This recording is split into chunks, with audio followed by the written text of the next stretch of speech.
I just turned this car on one last time. It is sitting perfectly on 1000. We have successfully fixed our E30 high idle problems. What is going on, everybody? It is Fitz Miller and the E30 back here with tonight's video. Quite literally tonight, and tonight when you guys are watching this, we are going to be diving into the E30 a little bit deeper tonight. This thing has a high idle, and I have a couple of ideas on how we can fix that. We also need to talk about the very important future plans of the Skyline. So much great stuff lined up, and we'll talk about that at the end of the video. For now, let's see if we can work on this high idle.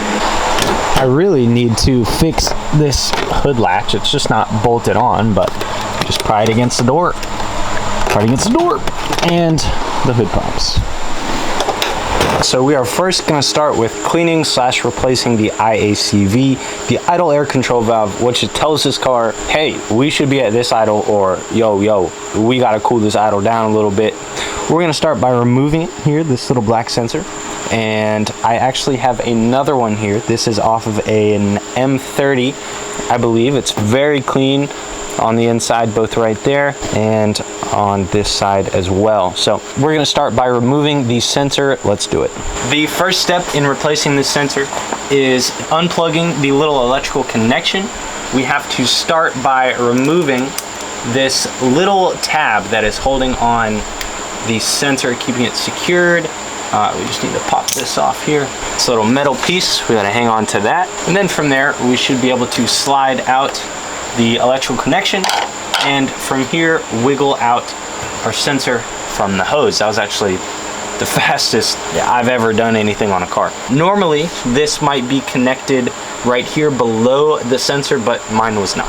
Just at first look here, the bottom sensor right here is very dirty, and then the top one here is very clean, much more metal color on the inside compared to a carbon buildup on the inside of our bottom sensor. If you guys were just going to clean your sensor once you have it out here, you would just want to spray this down with either sensor cleaner or carb cleaner, I believe, pop it back in, and good to go. We are just going to be installing our new clean one.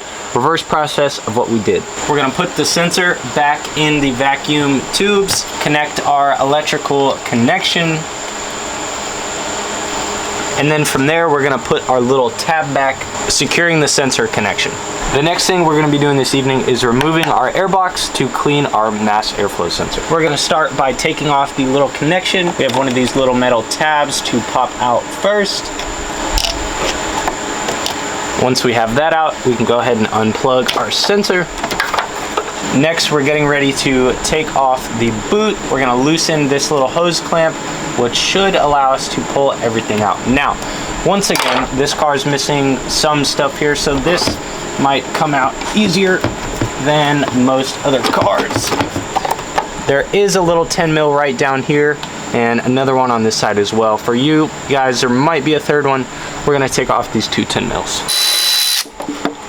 One nut off. Let's see if this bad boy can get down there. All right, we're gonna make that a circle. Let's just go get a wrench. If you guys want to go ahead and guess right now who could not find their 10 mil and is forced to use a big adjustable, go ahead and let me know. All right, you guessed, it was me. We got this loose enough. Let's see. Box is completely out. Our sensor here on the airbox is this big metal piece. It's a very distinct difference. You guys won't mess it up. We're taking off this little 13 little bolt. Now we're going to open up the airbox so we can get to the rest of the sensor. Looks like I should also go ahead and do an air filter. Oh my god, look at that. In the airbox, there's going to be this big plastic thing in the way. There's a little tab at the top. You pull that back, this piece is going to come out, giving you access to these 4 10mm bolts, which will give us our MAF sensor. So I'm going to go ahead and take these boys out so we can get to the sensor.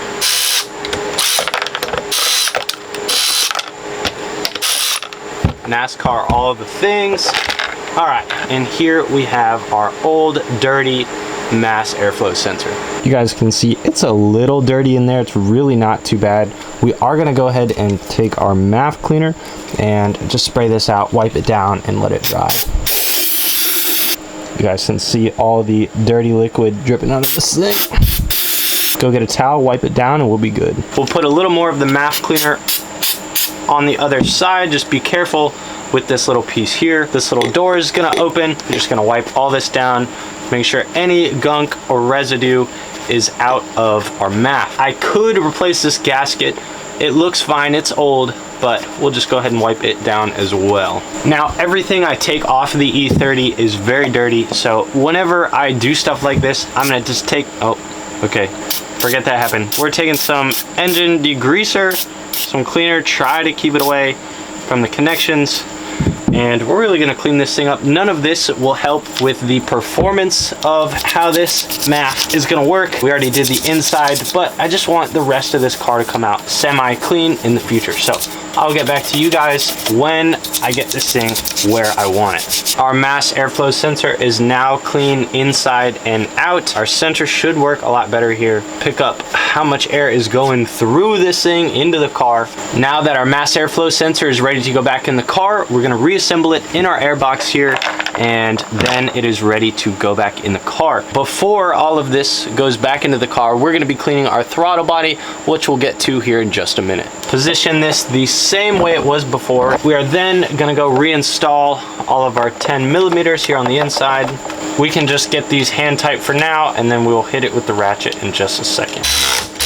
In opposite corners here, just to ensure that it sits flat. Same way you would do with lug nuts on a car. Next, we have to reinsert this little air duct here. We got that popped in. Pop the air box back together as well here. We have to put down these little tabs.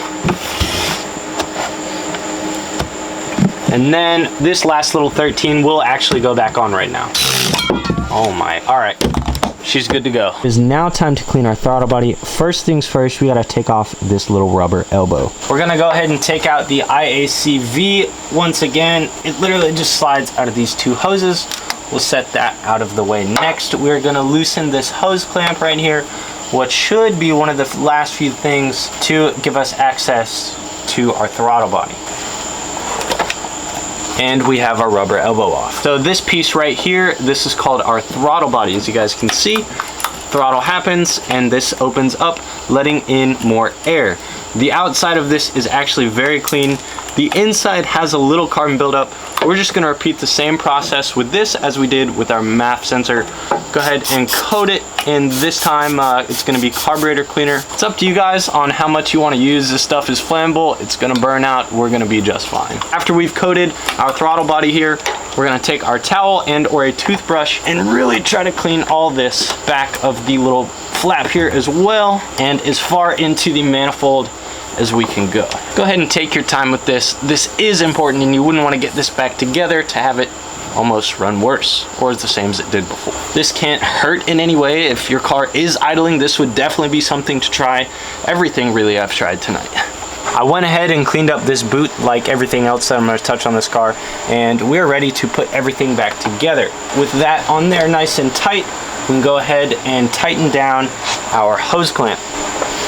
We can go ahead and reinsert all of these little vacuum pieces. We got this little piece connected to our manifold as well as our elbow. Let's go grab the airbox. We're gonna repeat the process that we did earlier, connecting our airbox and our elbow first. Of course, try to be careful, but there's only so much room in an engine bay on an E30. Now we have the MAF reconnected to our elbow. We can go ahead and tighten down this hose clamp.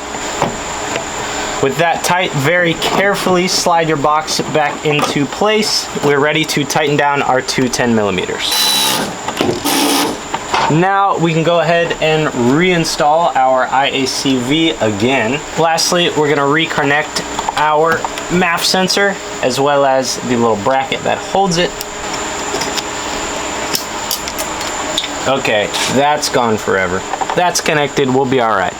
Guys, I forgot the air filter. I'm gonna put this in and then the car will be 100% done and ready to go. We got our air filter back in.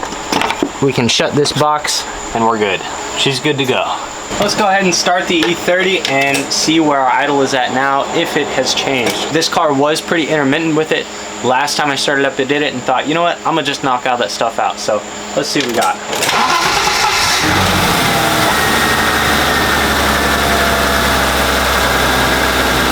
Better, just a little above 1,000, but still 100% better than before.